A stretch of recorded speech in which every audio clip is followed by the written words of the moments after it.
Hi, everyone. My name is Brad Trewick, and I'll be moderating the Young Voters panel this evening.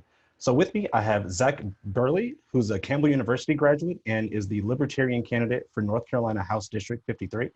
I have Dustin Wall, who is a Liberty University graduate and co-founder of Save 71. I have Elizabeth Broderick, who's a BYU graduate and former Stand Up Republic intern, and Crystal Zhao, who is a board member for the Republican Women for Progress and a graduate of the University of Texas. We don't have a lot of time, so we'll just delve right in. One of the first things that I want to talk to you guys about is for quite some time, people have been discussing difficulties that Republicans and conservatives have with connecting with millennial voters. So I want to start with you, Zach, and I want to ask, has that been your experience? And if so, what do you think needs to be done to really kind of bridge that divide or really be able to connect with those voters? Yeah, absolutely. I think that one of the problems that the Republicans have is the issues that they're trying to connect millennial voters on. A lot of the times, priorities that millennials have are not the same priorities that are at the top of the ticket for the Republicans. You know, millennials aren't talking about tariffs and trade wars. They're talking about human rights and that sort of thing. So I feel like reaching out and doing a better job, opening up the platform and finding areas that coincide with the interest of millennials will do a much better job marketing to them. Great. So Elizabeth, what are your takes on that? Absolutely, I agree with that. Personally, that's been my own story in the Republican Party. I really am interested in constitutional and human rights issues, and I felt like the Republicans had kind of cornered that platform until Donald Trump became president, and I saw how many senators and congressmen and pundits just kind of jumped along with whatever he did, and the things that I thought the GOP stood for weren't those things after all. And for myself and my friends, it has felt a bit politically homeless to try to find a place that is caring about human rights issues in like the Uyghurs in China or stuff going on in India or North Korea, and feeling like the place that the US had as a global world power just isn't the case anymore, and not finding like a political home of people who are advocating for that. Awesome. So what are the cool issues that millennials, maybe even, we've got some new Gen Zers in the building who might be voting for the first time. What are some of those issues that, Republicans, that conservatives really can connect with young voters on? Crystal, what do you think? Yeah, so I mean, I definitely think the economy is a big deal. I mean, especially now. So with millennials, obviously, as some of you may know, we graduated into the Great Recession. A lot of us couldn't find jobs. And now that COVID has hit, that, means recession for millennials and Gen Z, for everyone else as well. But it's really shaping the millennial and Gen Z worldview. And so what really needs to be addressed right now is like, okay, so kind of what Elizabeth and Zach mentioned, like a human-centered approach to the economy. Like, what are we going to do to help people? How are we going to build jobs back up? And another, big factor that has been really top of mind for me is actually automation and tech displacing jobs, which is happening during COVID when, for example, companies are shutting down their call centers to use chatbots, or, machine cleaners are cleaning the airports. I don't think we need to hinder any of this progress, but we need to know how to approach reskilling and educating people for different types of jobs. Great. Dustin, do you think that there's a blind spot there? Do you think there's anything else that conservatives, that Republicans are missing when they want to actually connect with millennial voters? Yeah, I think the question is really important, how to connect with millennial voters, but it's also important how and why you ask the question. I think a lot of millennials feel that it's sort of artificial, the way that they're sometimes talked about by conservatives. If you're asking the question as a question of strategy, what should we say and care about and focus on so that it looks like we care about millennials and so that it looks like we care about their issues, then I think people my age will see that as inauthentic and will go somewhere else. So it's not just about the issues; it's also about why we're asking the question. We need candidates who actually do care about the things that millennials care about, rather than just attempting to. And I think the three of the rest of you have made those points pretty well. I would just add that I think a focus on ultimately the human dignity of our fellow Americans is probably the number one thing that I think millennials feel like is lacking in the Republican Party today, in Donald Trump's Republican Party. And that's because when we look at Donald Trump and when we look at those in the party who have defended him over the last 4 years, there is a clear lack of basic respect for human dignity. It seems that Donald Trump can't affirm the phrase e pluribus unum, out of many one, and there's a basic lack of respect for the dignity of our fellow people, and that needs to change if my generation is going to go back towards conservatism at all. Thank you. So Elizabeth, we've been looking at, and I think all the panelists have touched on it, really talking about human dignity. And how do you feel that the conservative movement, that the Republican Party's response to a lot of the social unrest has been when it comes to human dignity that we've seen I know 2020 has felt like the past 3 years, but really has what's looked like, the past 4 to 5 months, with some of the issues stemming from George Floyd and Breonna Taylor. How do you think that response has been, and how do you think millennials have responded to that, responded to the Republicans' response for that? Sure, I think that's a great question. I think that the Republican response has been pretty poor.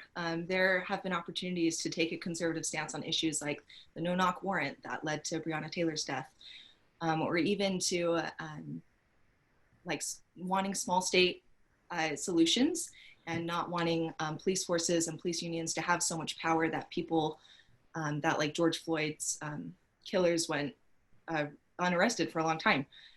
And so I think millennials are wanting to see these solutions and wanting to see action taken. And it's like conservatives aren't lining up with the messages that they've been giving for so many decades of we want small government and we care about this human dignity and individual rights. And when those rights are being trampled, they're not standing up and saying, whoa, whoa, whoa, whoa, whoa, let's do something about this.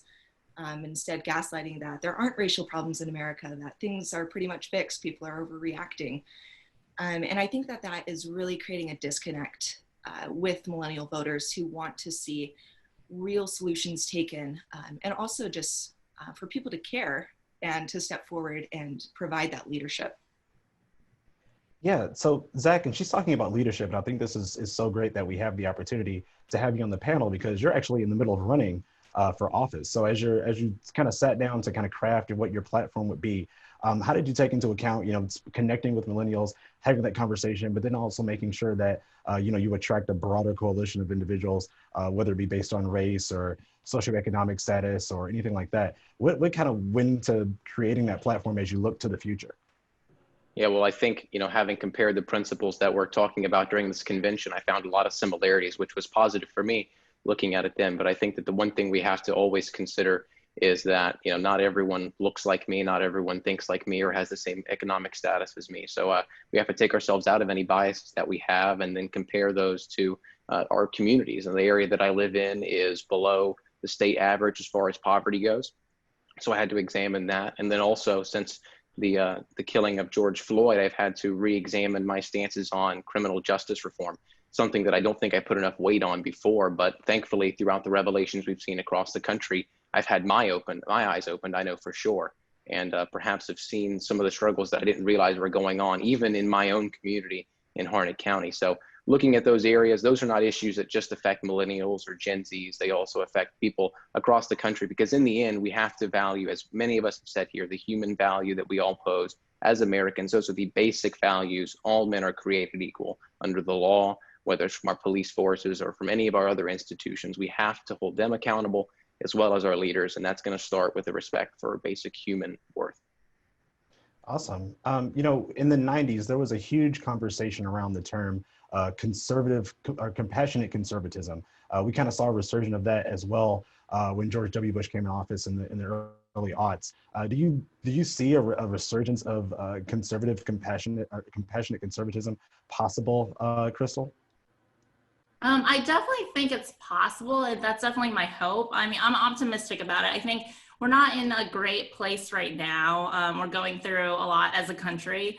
But I think, I do have hope for the future, basically, because, talking to this panel, for example, all of you, and I do think, younger Republicans, there's a lot more of us who are more on the compassionate side than older generations, because we do have such a human-focused view of the world, like human rights issues.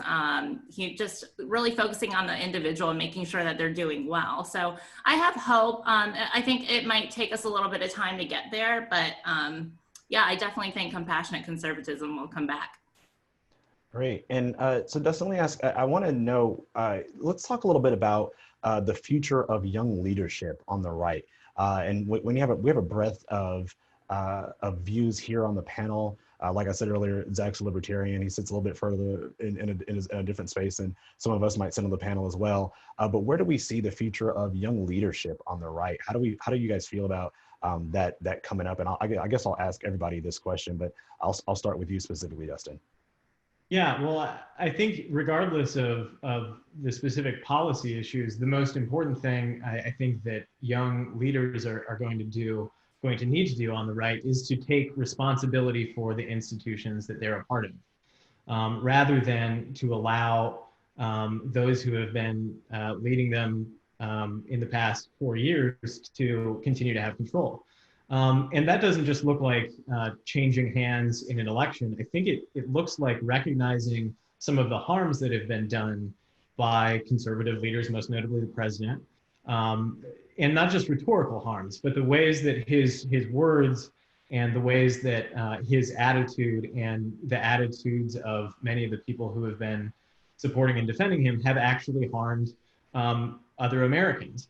And so I think that there's been a failure of citizenship in a way for many young conservatives, because we've sort of been allowing Trump to take our party or our movement, if you will, in a totally different direction. And I think it's up to young leaders in the conservative movement, if there's going to be a conservative movement going forward, it's up to young leaders to take responsibility for their institutions and not just allow the old leadership to do what it's done in the past. That's why I started Save 71, which is an alumni organization of Liberty University alumni, basically aiming to permanently remove our school's old president, Jerry Falwell Jr., and see other changes that we'd like to see at the school.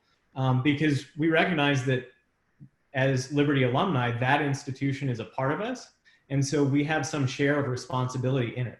And I think that whether it's the Republican Party or the Libertarian Party or the conservative movement in general or some other institution, we need to recognize what's been done in the past and take responsibility for those institutions so that we can correct those harms.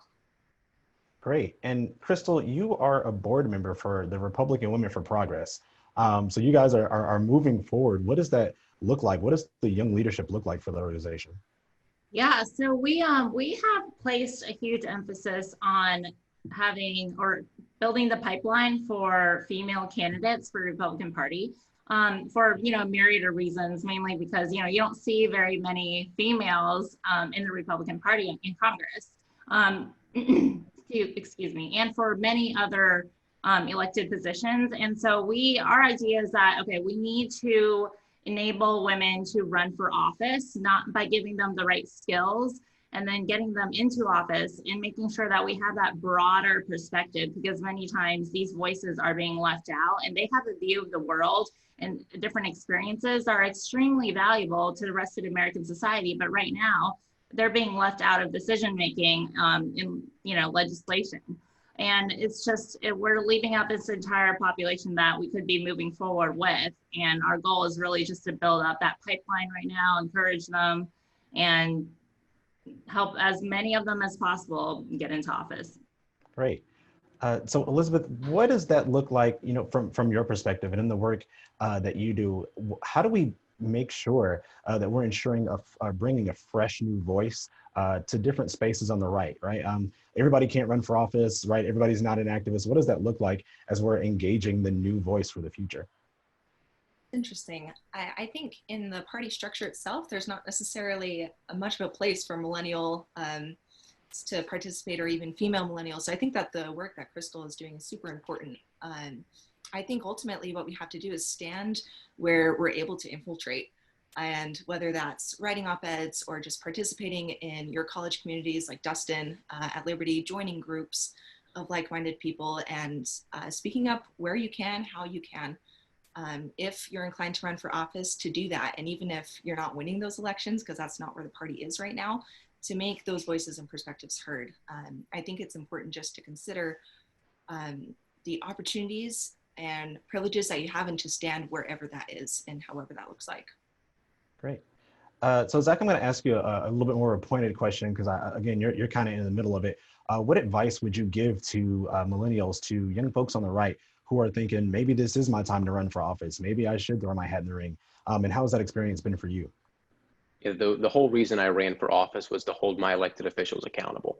I'm not special. I didn't do anything crazy. You just fill out some paperwork, pay the fine, whatever it is, the 1% of your annual fee, and then you're good to go. Campaign finance is a bit of a pain, but anyone can do it. And what the biggest part of it is that a lot of the times we have a very high election rate, whether that's at the state level or at the congressional level. Most of the time, these people are either unchallenged in their primaries or uncontested even in some of these national elections. So just standing up, making your voice heard, and then opening up the discussion, because if we're not able to propel these discussions to perhaps a debate, if you're at your local elections and they're just not talking about the issues you want them to talk about, sign up, go, stand on the stage if you can, and combat the people that are currently in office and try and change that discussion. That's one of the most direct ways that I can think of to affect change. It's not always the most effective, and it's not always going to be the best option for everyone. But if you're thinking about it, I would encourage you, because the system is open for you to do it regardless of your age. People may look at you differently or may not vote for you because of it, but it's still an incredible life experience. And I think that it's going to push everything in the right direction. Great. And Zach, what excites you as we begin to wrap up? What excites you about the future? What excites you about looking forward to November 2020 and beyond?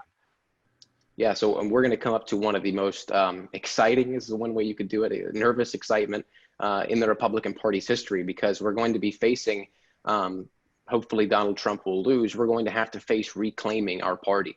It's been over 150 years that the Republican Party has been in existence, and we've never faced an existential threat like this. So it's going to be up to young people, who I'm hoping will be the ones to step up. I don't want to see us go back to the same old, and the people who were before taking over, or even Trump's era parents taking over. I want it to be young people. I want it to be millennials. I want the voices of Gen Z to be heard, because if we really want to get not just where we started, but get on a right track and talk about the issues we want to be talking about, and keep us on track towards constitutional conservatism, we can't just let it go back to the way it was, and we can't just let someone else steer the path for us. I don't know what things are going to look like after November, which hopefully will result in Donald Trump's loss, but we're going to have to do some fighting, and it's going to be gritty, but hopefully we can change everything for the better. Great. Dustin, how about you? What excites you as you're looking, maybe to the end of 2020, as I think we all are, but also 2020 and beyond? What excites you? The end of 2020 definitely excites me. When we can maybe all do something like this in person instead. But yeah, I think I agree with what everyone on this panel said earlier about human dignity needing to be the most important focus going forward. And so what excites me is that I think my generation and the Gen Z beneath us, they're already doing that. And so that's where the focus is. And it's, I think, a question of whether conservative institutions can line up with that and have their leaders match that focus. But I think the most important thing, I think we'd all agree, is not our label as conservatives or as Republicans, but we'd all agree that being Americans is a more important definition for us all. And so that focus on human dignity, I think, is the future, and I think that's where our leadership is going to end up needing to wind up as well. Crystal, how about you? What are you looking forward to the most? Yeah, so, well, I'm an MBA student, so the end of fall semester, just kidding. Really what I'm looking forward to is our ability as a population, American population, to become more mentally adaptable and flexible. After COVID has hit, I feel like we're stuck in our ways for the most part before COVID hit, but that has just been, I feel like, a total wake-up call that we need to throw away things that we know, throw away things that we're comfortable with, get okay with the unknown. And that I think that leads to a lot of potential in the future because you're able to innovate, you're able to think about new ideas rather than, having this, stubborn view of the world. Like, this is what's been working, this is how we need to keep going. And there's no move toward progress. Good. And last but not least, Elizabeth, what are you looking forward to the most? I really am excited. Like Dustin was saying, I feel like there's a millennial consensus on human dignity that can extend to some of the most polarizing issues of our age, whether that's immigration or abortion or criminal justice. Some of these issues, I feel like millennials are sharing this interest in human dignity, and that will help us have bipartisan approaches, that we can finally get out of this partisan gridlock that the nation is currently in and move forward and actually find proactive solutions. Good. Well, Zach, Dustin, Elizabeth, Crystal, I want to thank you guys for your perspective. I really appreciate, and I'm definitely inspired that I'm in this fight with all of you guys together. And I look forward to when 2020 is over and we're actually able to do this in person again. Thank you guys for joining the panel, and I hope you guys enjoy the rest of the evening.